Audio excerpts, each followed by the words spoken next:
welcome back to my channel. I am so happy to have you here today because today we will be sharing one of my absolutely favorite pumpkin recipes. So I know most of the world loves pumpkin pie, and I am not knocking on pumpkin pie, I promise. I do enjoy pumpkin pie as well, but what I enjoy even more than pumpkin pie is a perfect pumpkin spice cheesecake. Now this is a creamy pumpkin spice cheesecake, and we'll be using ginger snap cookies for the crust. Now, of course, if you are not a fan of ginger snap cookies, you can always exchange that for a graham cracker. I personally love a ginger snap crust. And then at the end, we are going to top it with a fresh cinnamon whipped cream, which takes about 4 minutes to whip up. So definitely worth your time because it is so delicious. Now, this is a recipe I have been making for years, and honestly, I would say I've perfected it. So I'm here to share it with you today as the last pumpkin recipe to my pumpkin series. Now, what I love about this recipe is that it is a cheesecake, so you can actually make this a little bit farther in advance. So I'll be making my cheesecake a day before Thanksgiving, so that on Thanksgiving, I can just relax and enjoy the day with my family. And that's about it, so let's get started. Alright, so we are going to get started with about 40 ginger snap cookies so that we can grind all these cookies up until they are nice, fine crumbles. Now, if you're not a fan of ginger snaps, you can always use graham crackers as well. I just really love the nice spice that a ginger snap cookie offers when it comes to a pumpkin spice cheesecake. Once the cookie crumbs are nice and fine, I'm going to pour this into a medium-sized bowl. And this is exactly what we're looking for as far as cookie crumbs go. As you can tell, they are super duper fine. And then I'm going to pour in 1/4 cup of dark brown sugar. You can of course always use light brown sugar instead for this if that's what you have on hand. And after that, I'm going to put in just a pinch of salt to cut the sweetness. And then I'm going to melt 6 tablespoons of butter and add that to my bowl. And this is what is really gonna help form our crust. So you're gonna wanna make sure this is really well combined.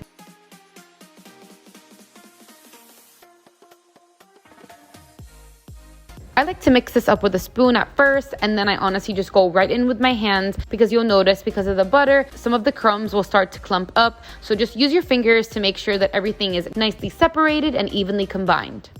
And the result should just be a texture that allows you to kind of squeeze the crumbs together. And when you do that, you'll notice they'll kind of keep their place. Next, I'm going to prep my 9-inch springform pan.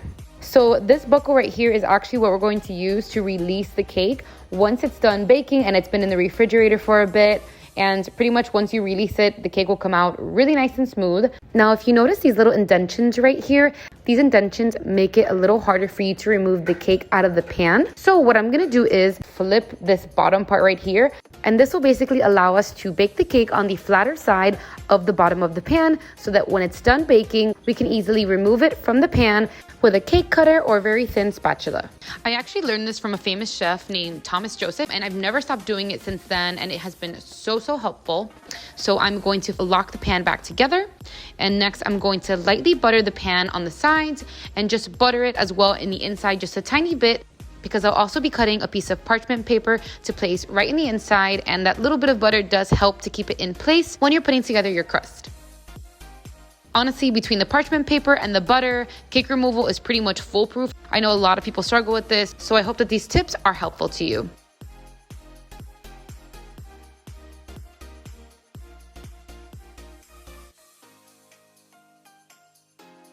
Now our cake pan is ready to go, and now it's time to start forming our crust. So you'll want to pour out all the cookie crumbs into the pan, and you'll start to just spread out all the cookie crumbs from the center to the outside using a spatula, and then eventually you'll kind of want to start to use your hands as well. For this part, you really want to make sure that you don't have any loose crumbs, and make sure that all the crumbs are being very tightly packed against the pan. To form that crust, a really great way to do this is actually just to grab your measuring cup and then just kind of use that to press down so that it's nice and flat. The measuring cup really helps to kind of shape the crust. Now you'll want the crust to go up about halfway up the sides of the pan. I find that that is perfect, and it'll leave you with a nice crust throughout the whole cake.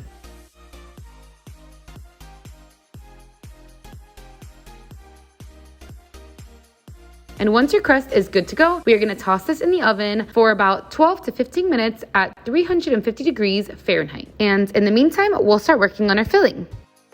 So for the filling, you'll be needing 4 whole packages of Philadelphia cream cheese. I think the Philadelphia cream cheese makes all the difference, so I would definitely recommend picking up that brand instead of a generic brand. Next, we'll add in 1.5 cups of granulated sugar.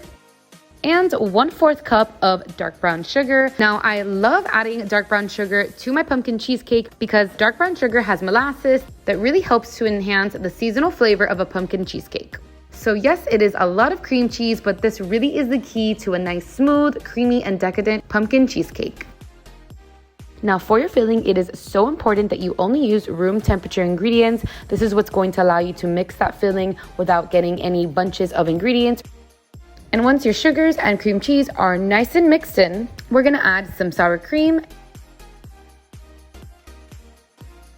and a whole can of pumpkin puree.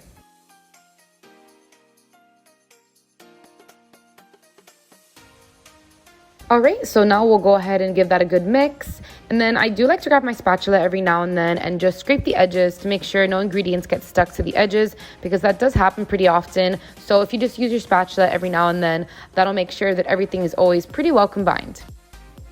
Next, I'm gonna pour in 2 teaspoons of vanilla. Now for the first teaspoon, I will be using vanilla extract, but for the second teaspoon, I'll be using my favorite vanilla bean paste. Now I really love to add vanilla bean paste to my recipes, but vanilla bean extract will work just as good for this recipe.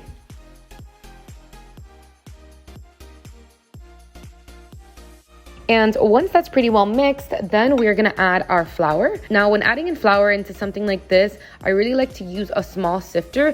This will just ensure that your flour doesn't bunch up or create any small balls inside your filling. If you sift it, it'll just give you more of a smooth result in your filling, which I highly recommend.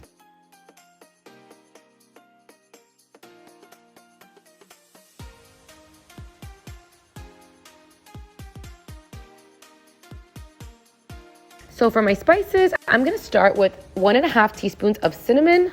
I'm just gonna work that in.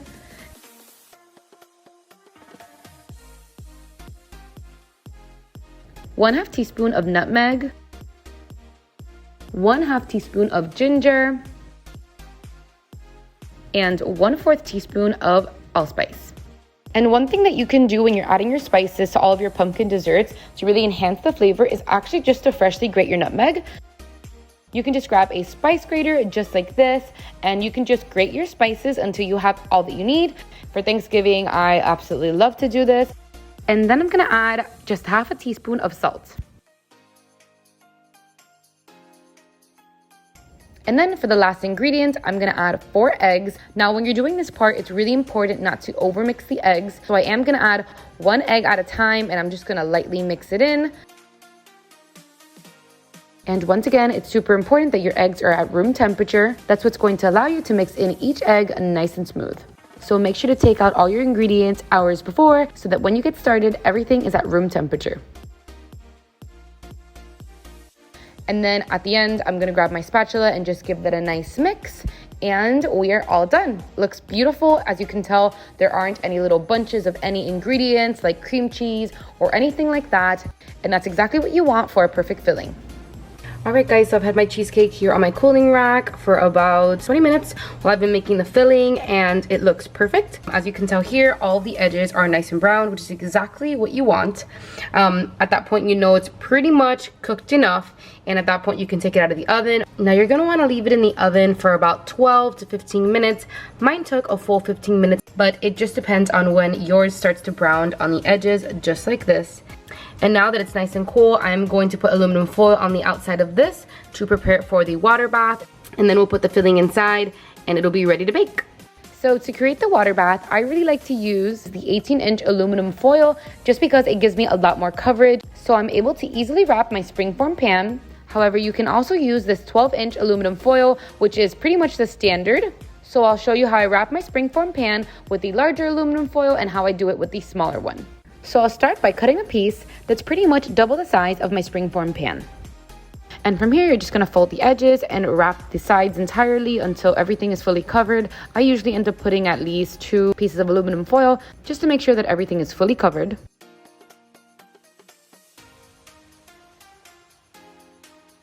A water bath is really good for ensuring that your cheesecake does not crack at all. I'll be honest, I've never had a cracked cheesecake, and I really think this has everything to do with it. This will also allow your cheesecake to bake evenly and come out really nice and creamy, which is everything that this cheesecake is.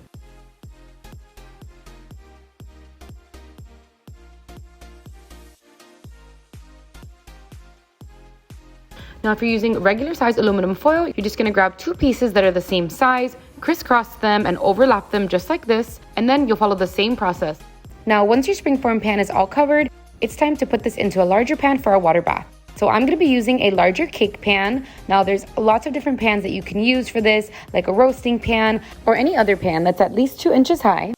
And then I'm gonna use a pot to fill the water bath up with water at least halfway up the pan. I know most people like to pour in hot water when they're doing a water bath, but I find that skipping that step and using room temperature water instead and allowing the water to just heat itself up once it's in the oven works just fine, and I end up with the same results. While the cake is in the oven, the water in the water bath does start to evaporate. You'll want to make sure that your pan is at least 2 inches high so that by the time the cake is fully baked, there is still water left in your water bath. And now I'm going to put this in the oven for 1 hour and 20 minutes at 350 degrees Fahrenheit. Now our cheesecake is out of the oven, and as you can tell, it's nice and firm to the touch, but you can tell it does need a little bit of refrigeration so that it can firm up just a little bit more to give it the perfect texture of a cheesecake. So once it's fully cooled, I'm going to remove all of the aluminum foil and take it out of the water bath, and we'll leave it in the refrigerator overnight or at least 4 hours so that it reaches the perfect texture. And before I put it in the fridge, I also like to cover my cheesecake with a paper towel to prevent it from drying out while it's in the fridge. While we have the cheesecake in the refrigerator, it's time to start working on our fresh cinnamon whipped cream. So for this whipped cream, it's super important that all of your ingredients are super cold. So first you'll pour in 1 cup of heavy whipping cream, 1/4 cup of powdered sugar, 1 teaspoon of cinnamon, 1 teaspoon of vanilla. Like I've mentioned, I really love to use vanilla bean paste, so that's what I'll be using here, but you can of course always use a nice vanilla bean extract. And now it's time for the magic. All you have to do is whip this thing up at a medium to high speed for about 3 to 5 minutes. And you'll see how as time goes by of you just whipping this cream, that it is just gonna start to thicken little by little until you get the perfect texture. So for this whipped cream, it's super important that all of your ingredients are super cold. I actually like to put my bowl in the freezer for about 10 minutes, and it really helps to keep all of your ingredients cold while you're making your whipped cream. This whipped cream is such a game changer, guys. It pairs so well with this cheesecake, and it is just so delicious. And this right here is exactly what we want. So I'm gonna go ahead and toss this into a piping bag so that I can pipe this whipping cream on top of my cheesecake. And to pipe this, I'm gonna use the 1M star tip from Wilton, and I always like to use a cup so that I can easily put my frosting or my whipped cream into the piping bag. And once your piping bag is nice and full, we'll push all of the whipping cream to the bottom of the bag, twist the top, and it is time to frost our cheesecake.